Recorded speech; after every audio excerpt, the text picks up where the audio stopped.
Je voudrais pouvoir conclure maintenant. Ce sera une intervention plus brève. J'ai que 3 pages. Que cette conclusion que je voudrais intituler Rédemption. La rédemption du couple. Là, je reconnais que je vais plutôt partager avec vous des considérations, des réflexions personnelles. Je n'ai pas puisé ça dans les catéchèses de Jean-Paul II, mais voilà, manière de conclure. Nous avons contemplé pendant ce week-end de très belles choses, des choses exigeantes, peut-être bousculantes. Peut-être que ces belles choses ont aussi remué des choses douloureuses de notre histoire, de notre passé, de notre vécu, que sais-je. Mais nous avons vu de belles choses, des choses sublimes même. En même temps, on s'est arrêté sur certaines difficultés dont les enjeux sont sérieux. Notre affaire n'a rien d'une idylle. Même ceux qui connaissent le bonheur portent la croix. Et nous faisons tous l'expérience du mal, de l'incomplétude, d'un manque d'aboutissement dans nos relations humaines, pas simplement en couple. Le catéchisme dit « Tout homme fait l'expérience du mal autour de lui et en lui-même. Cette expérience se fait sentir aussi, presque, moi pour le coup, j'ai envie de dire surtout, dans les relations entre l'homme et la femme. De tout temps, leur union a été menacée par la discorde, l'esprit de domination, l'infidélité, la jalousie, et par des conflits pouvant aller jusqu'à la haine et la rupture. Pour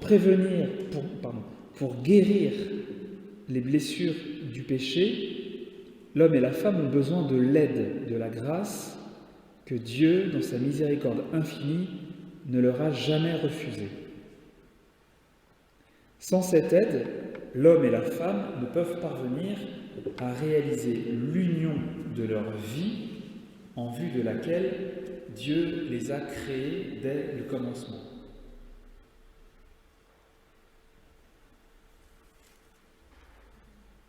Il est certain que l'homme et la femme ont du mal à s'atteindre. Et c'est peut-être l'expérience la plus frustrante pour les couples où l'on s'aime, c'est ce sentiment de ne pas arriver à faire pleinement un. Ou en tout cas, quand on y arrive, que ça ne dure pas. On n'arrive pas à s'établir durablement dans une unité absolue, quoi. Voilà, on fait bien l'expérience qu'on n'est pas la Sainte Trinité, quoi. Voilà. On a du mal aussi à se rejoindre parce qu'on a du mal à se comprendre. Et lorsqu'on se comprend, on a parfois du mal à accepter ce qu'on a compris.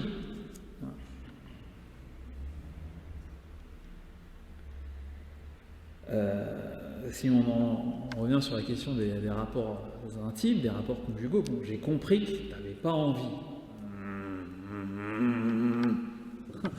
J'ai bien compris, mais c'est une chose de comprendre, c'est une chose d'accepter.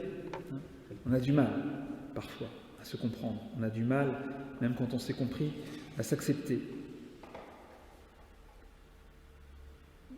Non pas parce que, tout en étant assortis, l'homme et la femme sont très différents, mais encore parce que, dès le début de l'histoire commune de l'homme et la femme, le serpent s'est glissé entre eux et a tout brouillé. Tout quand avait si bien commencé dans le jardin, c'était bien, c'était beau, et le serpent est arrivé, et ça finit, ouais, la femme que tu m'as donnée, c'est elle qui m'a donné du fruit. Ah, c'est le serpent qui... Voilà, ça démarrait bien, et puis ça finit pas terrible. Le serpent, pour reprendre l'image du livre de la Genèse, s'est glissé entre l'homme et la femme. Or, le péché n'unit jamais personne. Ça, c'est une erreur. Le péché sépare toujours et fait que l'on se combat. Ce qui nous distingue, hommes et femmes, n'aurait jamais dû nous séparer. Nous éloigner. Au contraire, parce que c'est l'altérité qui est censée ouvrir la voie à la communion. Voilà, c'est tout ce que j'ai essayé de dire depuis le début de ce week-end. Alors je reprends ici quelques idées qui me sont chères et que j'ai déjà partagées en partie lors des rencontres des filles de Jérusalem. Une femme qui vit dans la lumière de Dieu. Une femme qui vit dans la lumière de Dieu, qui vit avec la grâce de Dieu, est vraiment appelée à devenir un cœur. Et elle peut l'être, vraiment. Et ce cœur va aider l'homme à s'élever. Ce cœur, la femme, aide l'homme à mettre son intelligence et sa force, non pas au sens des muscles, mais au sens de sa stature, de son énergie, au service de l'amour. Dans la Bible, la femme est une figure de la sagesse. Lorsqu'on parle dans plusieurs textes sacrés, y compris notamment dans le livre des Proverbes, à la fin du livre des Proverbes, il y a un très long texte où on se demande ce que ça vient faire là, où on parle de l'homme qui a découvert la femme parfaite, grâce à elle, sa maison va bien, etc. C'est vrai, on peut faire cette lecture-là. L'homme qui a trouvé la femme parfaite a vraiment du bol. D'accord. Mais ce que le texte veut dire, il parle de la sagesse. La sagesse, l'homme qui a trouvé la sagesse a vraiment du bol. Et s'il vit selon la sagesse, c'est beau quand je parle de la femme parfaite, Fanny se penche tendrement sur l'épaule de son mari, dit « Toi, tu as de la chance, tu as trouvé la femme parfaite. » La sagesse, la figure de la sagesse embellit la vie, enrichit la vie, bien sûr. Donc voilà, la femme est une figure de la sagesse dans la Bible. Elle est appelée à être la conseillère de l'homme, mais elle peut être bonne conseillère ou mauvaise conseillère, et c'est l'un des enjeux, notamment du récit de la Genèse, où l'on voit que celle qui était présentée, offerte à l'homme pour être son aide, son soutien, son assortiment et son média de la sagesse divine, l'a amené à la chute. C'est-à-dire que la femme, elle peut être la sagesse, elle peut être la bonne conseillère, mais ce ne sera pas malgré elle, elle peut faire monter l'homme ou le faire chuter. Alors, voilà, ça c'est pour dire que cette idée que la femme est appelée à être un cœur qui va aider l'homme à s'élever et à orienter son intelligence et sa force au service de l'amour, ce n'est pas une idée qui sort de nulle part, mais c'est biblique. La femme aide l'homme à découvrir jusqu'où peut aller la bonté, jusqu'où peut aller sa propre bonté d'homme. Et en ce sens, donc ça pour le coup c'est Jean-Paul II ça. En ce sens, la féminité, parce qu'elle est belle aux yeux de l'homme, est une force qui inspire l'homme et même qui ressuscite l'homme. C'est la beauté féminine, pas la beauté physique seulement, mais ce que représente pour l'homme la femme, l'inspire, lui donne de l'élan, de la force, du courage pour avancer dans la vie. C'est vrai que un homme découragé a besoin d'une femme à ses côtés, sinon il est perdu, en tout cas momentanément. La femme va remonter même musclore, vous voyez, l'homme baraque et tout, stature, et bien une femme toute menue va pouvoir le remettre debout simplement par cette qualité du regard qu'elle pose sur lui, par cette confiance qu'elle lui renouvelle, par cette bénédiction, cette parole valorisante qu'elle lui adresse encore. Donc voilà, la beauté féminine, la femme belle aux yeux de l'homme, dans toute la grâce, la splendeur de sa féminité, est une force qui inspire et qui ressuscite l'homme et qui le fait aller de l'avant. Et la femme a besoin que l'homme aille de l'avant. Parce qu'elle n'est pas voilà, c'est la suite du propos. Un homme, c'est vraiment magnifique. Si, franchement. Un homme, c'est vraiment magnifique. Vous voyez, toute cette ingéniosité, cet intellect bouillonnant, ce savoir-faire manuel. C'est toujours marrant quand on voit certaines épouses qui ont besoin de demander à leur mari pour des trucs qui sont tellement simples à faire, quoi. Mais même le truc le plus simple de la terre, on se dit, mais tu sais pas faire ça. Enfin, faut pas dire ça. Faut pas dire tu sais pas faire ça. Faut le faire, évidemment. Mais vous voyez, cette ingéniosité, ce savoir-faire manuel, etc. Tout ça, et cette puissance, cette force ordonnée à l'amour, c'est magnifique. Un homme bon et majestueux, c'est vrai. Il est bienfaisant, il est rassurant, il est protecteur. Dans sa force, il y a de la douceur. Et dans sa douceur, il y a de la force, comme en Jésus. Il apporte la paix. Il instaure un climat de sécurité. La virilité, c'est vraiment un don merveilleux. La virilité digne de ce nom rayonne, impressionne même par son calme, cette force tranquille. Non, la virilité n'est pas une puissance stupide, inintelligente, d'humiliation, de domination, de soumission, mais vraiment une force au service du bien, du beau, du vrai, et cette force vient de Dieu. C'est un don de Dieu pour nous tous. Cette masculinité, la virilité est un don de Dieu pour toute l'espèce humaine. Voilà, pour les femmes, l'homme est pour la femme, pour les enfants, et tous les plus petits, tous les plus fragiles de notre espèce. Et l'homme, dans sa force, dans sa stature, rend le monde habitable, il transforme le monde, il a une puissance, une énergie, une créativité, un savoir-faire concret. Dans l'ensemble, je fais un peu des généralités, mais enfin, vous voyez où est-ce que ce que je veux dire tout de même. Pour rendre la terre habitable, agréable, pour humaniser le monde de telle sorte que la femme, que les enfants, que les plus fragiles soient bien. Et une femme, ça a tellement besoin d'être bien. D'être bien. Voilà. Enveloppée dans une grande couverture de laine. Voilà, dans des chaussons agréables, etc. Tu vois, le mec qui se fout en tongs dégueulasse, il s'en fout, lui, tu vois. Voilà, une femme, ça a besoin d'être bien. Et c'est super. Et l'homme, il est heureux de faire que la femme se sente bien, que le monde lui soit agréable.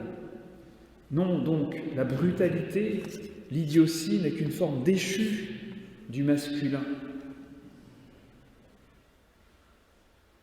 Et c'est vrai, même s'il ne faut pas généraliser, sans la femme, l'intelligence, l'intellect, disons plutôt, et la force masculine risquent, c'est pas automatique, mais risquent fort de dégénérer en bêtises. Ah oui, ça je l'avais bien dit. En bêtises ou en cérébralisme, d'une part, ou en paresse et en violence d'autre part.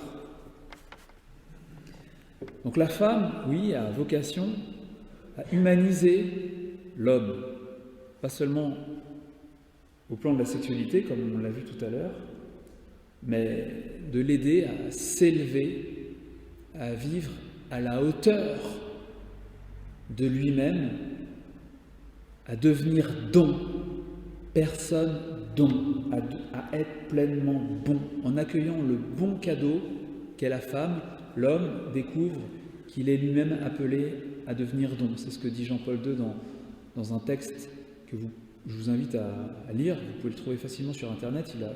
Il a été publié récemment parce que c'est un inédit. Ça s'appelle « Méditation sur le don désintéressé ». Alors voilà, c'est vrai, n'en déplaise à l'homme, aux hommes, nous avons besoin de la femme pour être pleinement homme.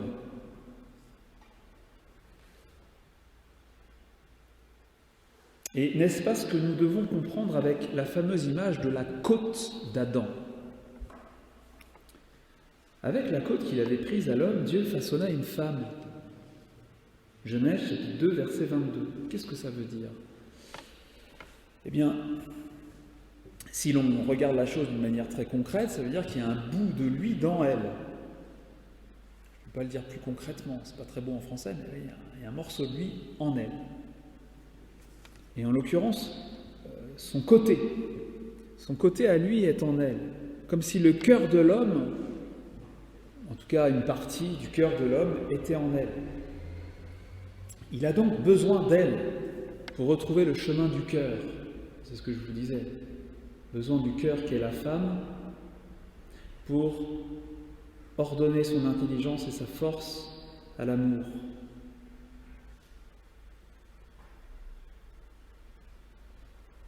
La femme est pour l'homme le chemin de son cœur.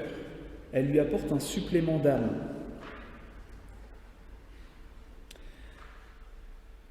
Mais, attention, une fois qu'on a dit cela, les femmes se disent « Ouais, ça c'est bien, il a bien parlé le père. Ouais. » Il y a des femmes qui voudraient que l'homme devienne semblable à elles. Que l'homme cesse d'être un homme au fond. Que l'homme cesse d'être différent dans son tempérament, dans son comportement. Bref, que ça devienne une femme, quoi. Bon, non, ça c'est pas possible, hein, vous comprenez bien. On n'a pas du tout envie de devenir comme vous. Pas du tout. Hein. Parce que c'est pas une bonne chose qu'un homme devienne une femme. Il est bon qu'un homme soit un homme, il est bon qu'une femme soit une femme. Point barre, restons-en là. Mais c'est vrai que nous avons besoin de vous, mesdames, pour être vraiment ce que nous sommes.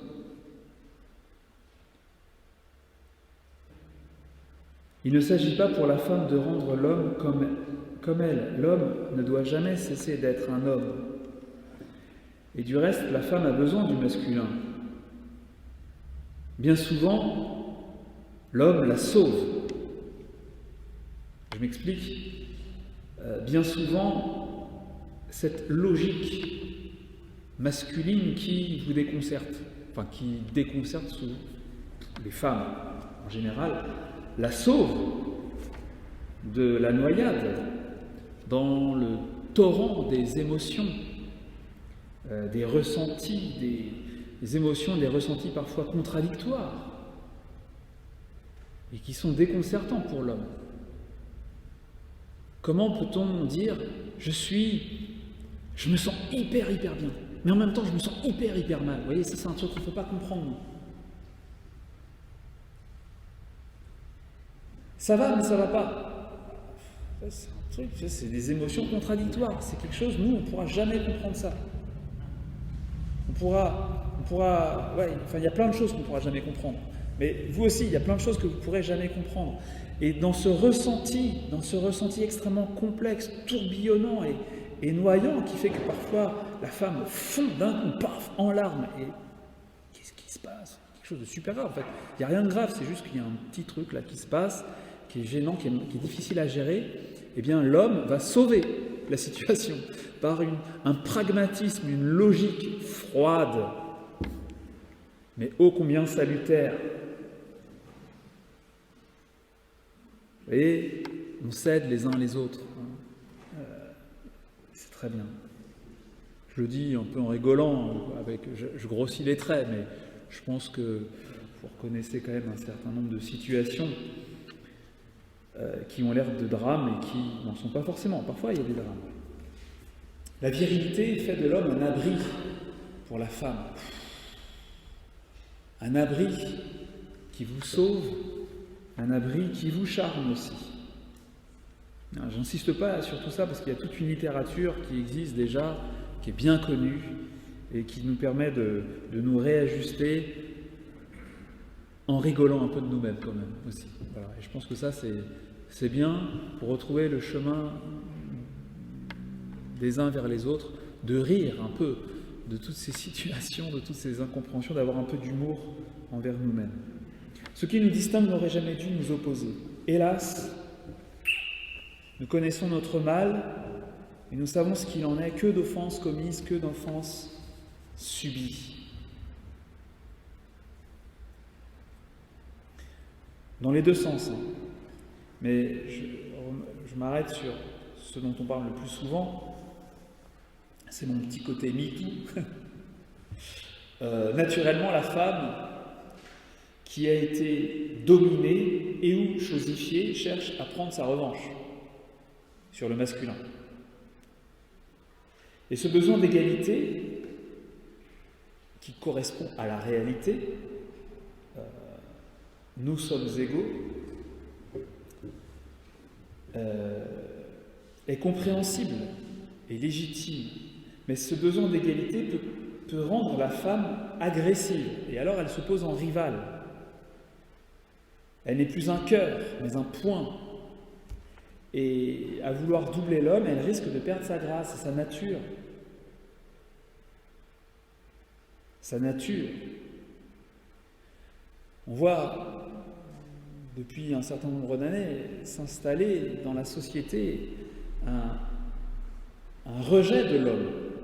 Je ne me situe pas en victime, moi ça va très bien franchement, mais il y a eu une domination de la femme, et il y a quelque chose, on voit que l'homme est de plus en plus présenté comme un problème. C'est si vrai, vous avez qu'à regarder les derniers Walt Disney, les dessins animés. Bon, tous les hommes sont des abrutis, tous. Dans les Walt Disney, sont des abrutis, et les femmes, bon, sont des génies, quoi. Sont des génies. Regardez, là, vous prenez la Reine des Neiges, excusez-moi, je sais que vous en avez tellement bavé avec la Reine des Neiges, mais la Reine des Neiges, voilà, le mec est un abruti. Même le cerf est plus intelligent que lui, quoi. Voilà, c'est vraiment. Et tout est un peu comme ça. En tout cas, chez Walt Disney.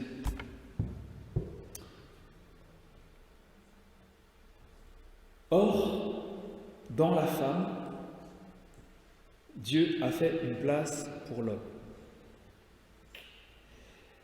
Et rejeter l'homme, le rejeter, se fermer à lui, le mépris de ce qu'il est, lui, est une négation de ce qu'elle est, elle. Quant à l'homme, il est tourné vers la femme, donc humilié, ne pas prendre soin de celle qui lui est assortie et qui lui est offerte par Dieu comme un don merveilleux, eh bien c'est se renier et s'anéantir lui-même. Ça n'a aucun sens. Comme dit l'Écriture, dans la première aux Corinthiens chapitre 11, verset 11, « Dans le Seigneur, la femme n'existe pas sans l'homme, ni l'homme sans la femme. » Je suis resté longtemps sans comprendre cette parole. Qu'est-ce que ça voulait dire? Dans le Seigneur, la femme n'existe pas sans l'homme, ni l'homme sans la femme. Et après avoir découvert et étudié l'enseignement de l'Église, dont on a parlé ce week-end, et puis après avoir vécu un peu plus, j'ai compris tout simplement. On ne peut exister vraiment qu'ensemble. C'est ensemble que l'on parvient à être nous-mêmes. C'est ensemble que l'on parvient à être des personnes dont la femme est femme avec l'homme parce qu'elle est femme pour l'homme. L'homme est homme avec la femme parce qu'il est homme pour la femme. Elle et lui sont l'un pour l'autre. Alors il faut en finir. Il faudrait en finir avec ces hostilités entre elle et lui. Eh bien, nous rendre compte que entre l'homme et la femme, ou bien il y aura le Christ et son amour, ou bien il y aura le serpent des origines. Soit le diable qui sépare et divise, soit le Sauveur qui réunit. Dans les évangiles, nous voyons que la suite du Christ, ce qui l'accompagne, la suite du Christ est un groupe mixte. Il y a bien sûr les 12, c'est à eux qu'on pense toujours en premier, lorsqu'on pense à ceux qui suivent Jésus, mais pas seulement, il y a de nombreuses femmes qui les accompagnent partout et qui ajoutent une belle grâce féminine à cette bande d'amis unique, cette bande d'amis unique en son genre. L'Évangile nous montre donc des femmes amies des hommes et des hommes amis des femmes.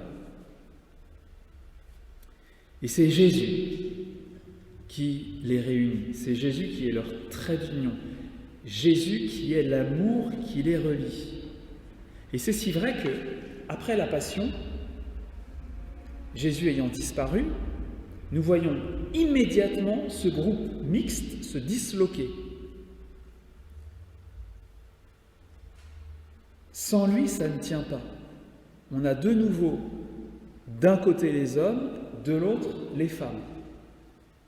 Lisez le début du premier chapitre, non, le début du dernier chapitre de Saint Jean, c'est flagrant. On nous dit qui est avec qui, et on voit, les hommes, ils sont entre eux, de nouveau, ils sont tous entre eux, et puis ils retournent à la pêche, retour à la case départ, les hommes d'un côté, les femmes de l'autre. Mais Jésus ressuscité des morts va se manifester, et l'Église va de nouveau être rassemblée autour de lui. Les hommes et les femmes vont se retrouver et faire un. Ce que Paul dit dans la lettre aux Colossiens, il n'y a plus l'homme et la femme, mais un seul homme nouveau. Bon, ouais, c'est une manière de sa façon de parler, mais vous voyez, il n'y a plus cette division, cette séparation. On est deux. Le Christ réconcilie, le Christ réunit l'humanité entière, hommes et femmes. Alors, une fois qu'on a dit ça, il faut tout de suite quand même reprendre quelque chose. Les apôtres et les saintes femmes n'étaient pas mariés ensemble. Ils ne s'étaient pas mariés ensemble. Mais les évangiles nous parlent tout de même d'un salut. Ainsi, avec ce que je viens de dire, de la relation entre l'homme et la femme. Jésus réunit, réconcilie l'homme et la femme pourtant si différents, qui ont tant de mal à s'atteindre, qui ont tant de mal à se comprendre, qui ont tant de mal à s'accepter, vraiment. Et ce que j'ai dit en début d'après-midi, c'est de cet ordre-là, la question de s'accepter vraiment.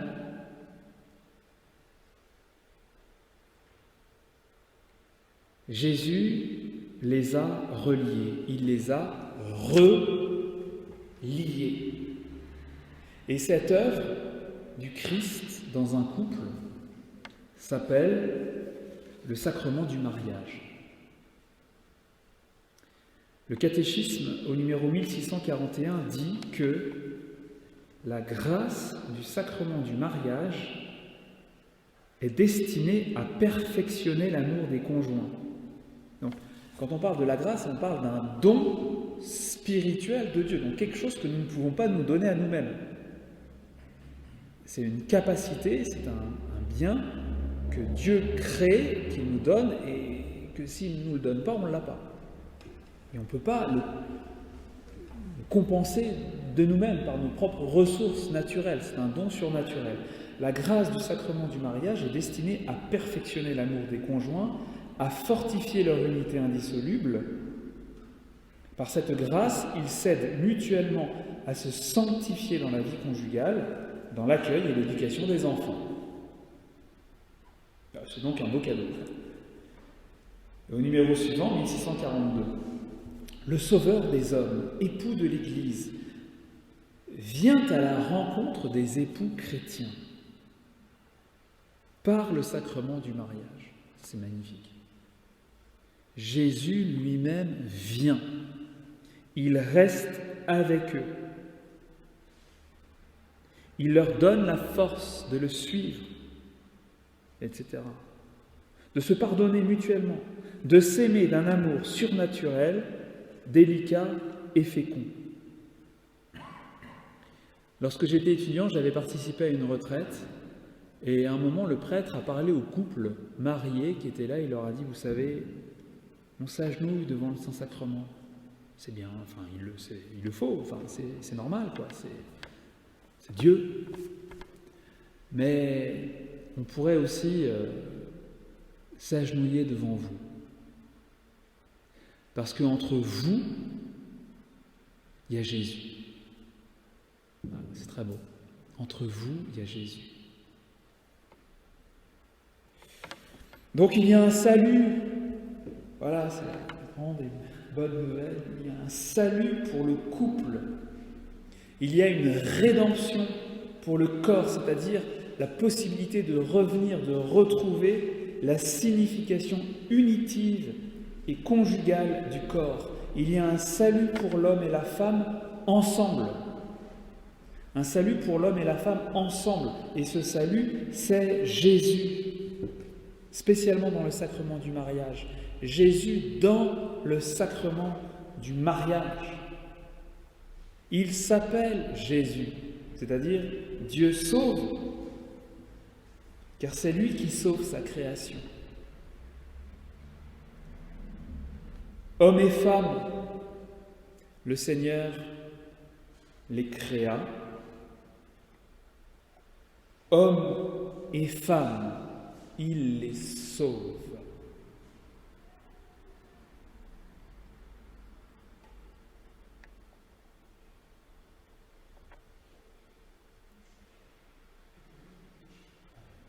J'ai terminé. Amen. Et